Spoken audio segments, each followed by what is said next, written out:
ድረሱልን። በአማራ ክልል ከባድ ፈተና ውስጥ የገቡ ነዋሪዎች ድረሱልን እያሉ ነው። በሰሜን ወሎ የዋግምራ ዞን የተፈጠረ ክስተት ነው። ነዋሪዎች ሕይወታቸው ከባድ ፈተና ውስጥ የገባው አካባቢው በህወሓት ታጣቂዎችና አዴን ተብሎ በሚጠራው የአገው ዴሞክራሲያዊ ንቅናቄ ቁጥጥር ስር በመውደቁ ነው። ከዚሁ ጋር በተያያዘም ነዋሪዎቹ ቀያቸውን ጥለው ለመሰደድ ተገደዋል። መሰረታዊ የሚባሉ ሸቀጦችን ማግኘት፣ ወደ አካባቢ መድኃኒቶችን ሳይቀር ማስገባት እጅግ ፈታኝ መሆኑንም ነዋሪዎች እያመለከቱ ነው። ነዋሪው ከቦታ ቦታ መንቀሳቀስ እንደከበደው፣ ቀጠናው ህግ አልባና ስርዓት አልባ እንደሆነ፣ እንደዚሁም ከቦታ ቦታ ለመንቀሳቀስም የታጣቂዎች ዘረፋ የተስፋፋ በመሆኑ እጅግ እንደከበደ ነዋሪዎች እንደተናገረ የዛሬው የዋዜማ ዘገባ አመልክቷል። ቀደም ብሎም ቢቢሲና ዶቼ ቬለ ነዋሪዎችን ዋቢ አድርገው ባሰራጯቸው ዘገባዎች አመላክተዋል።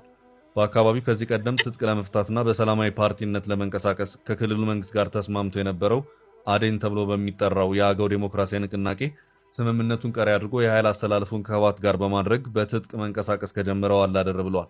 ህወሓት ከትግራይ አልፎ ወደ አማራ ክልል በመግባት በዚሁ በሰሜን ወሎ የዋግምራ ዞን 2 ወረዳዎች የመንቀሳቀሱ ጉዳይ እያነጋገረ ሲሆን ለዚህ ጉዳይም በህወሓት በኩል የሚሰጥ ምክንያት እንዳለም ዘገባዎች እያመለከቱ ነው።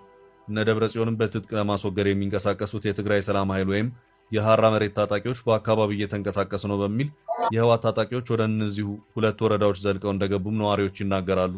የዋግምራ ዞን 2 ወረዳዎች ውስጥ የሚኖሩ ነዋሪዎች ምግብና መድኃኒቶችን ጨምሮ መሰረታዊ የሚባሉ ቁሳቁሶች እንዳይገቡ በመደረጋቸው እንዲሁም የባንክና ሕክምና አገልግሎቶች በመቋረጣቸው ለከፋ ችግር መዳረጋቸውን ዋዜማ ከነዋሪዎች ሰምቻለሁ ብሏል። በአሁኑ ሰዓት በአማራ ክልል የዋግምራ ዞን በህወሓትና አዴን በተባለው ታጣቂ ኃይል ስር መሆናቸው የተናገሩት 2 ወረዳዎች አበርገሌ ወረዳና ጻግብጅ ወረዳ የተባሉት ናቸው። ታጣቂዎቹ አካባቢዎቹን የያዙት በያዝነው ዓመት በሚያዝያና ግንቦት ወር ላይ ነው። ይህም በመሆኑ በአካባቢው ባንክን ጨምሮ የመንግስት አገልግሎቶች መቋረጣቸውን፣ ትራንስፖርት መቆሙን፣ በሺዎች የሚቆጠሩ ነዋሪዎች ከ4 እስከ 5 ሰዓታት በእግር ተጉዘው የዞን ዋና ከተማ ወደሆነችው ሰቆጣ እየገቡ እንደሆነም ነዋሪዎች ተናግረዋል።